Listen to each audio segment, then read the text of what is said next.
हम दुकान धंधा करते थे, उसको ठोकर मारकर चले गए। 10-20 व्यापारी, 50-100 व्यापारी, 50-100 ग्राहक, उनको छोड़कर चले गए और ईश्वर प्राप्ति के बाद आए तो करोड़ों ग्राहक मिल गए, करोड़ों व्यापारी मिल गए। पहले बंधन था, अब मुक्ति। पहले स्वार्थ था, अब सत्संग है। पहले देह के संबंध थे, अब विदेही आत्मा की गीतें। ईश्वर प्राप्ति से आदमी कितना सहज हो जाता है, कितना उन्नत हो जाता है। उनके लिए राज्य और वाहवाही एक गेंद बन जाता है, उनके लिए सुख और दुख एक खिलौने बन जाते हैं। कृष्ण के लिए भी ऐसा ही था, श्री राम के लिए भी ऐसा था, जनक राजा के लिए भी ऐसा था, मेरे गुरुदेव के लिए भी ऐसा था।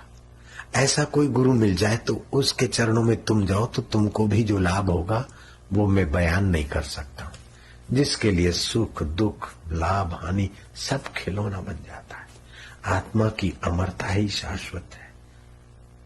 हमें मिटा सके ये जमाने में दम नहीं, हमसे जमाना है, जमाने से हम नहीं। ये दुनिया दिखती है तो हमसे दिखती है। दुनिया से हम नहीं दिख सकते, हमसे दुनिया दिखती है। हम माना वो मैं आत्मा चेतना, उस चेतन का कोई नाश नहीं कर सकता। वह चेतन पर काल का जोर नहीं चलता है। काल का जोर इस जड़ शरीर पर चलता है। मरने वाले शरीर और मरने वाले दुकान नौकरी पर उसका जोर चलता है। मुझ अकाल पुरुष आत्मा पर किसका जोर?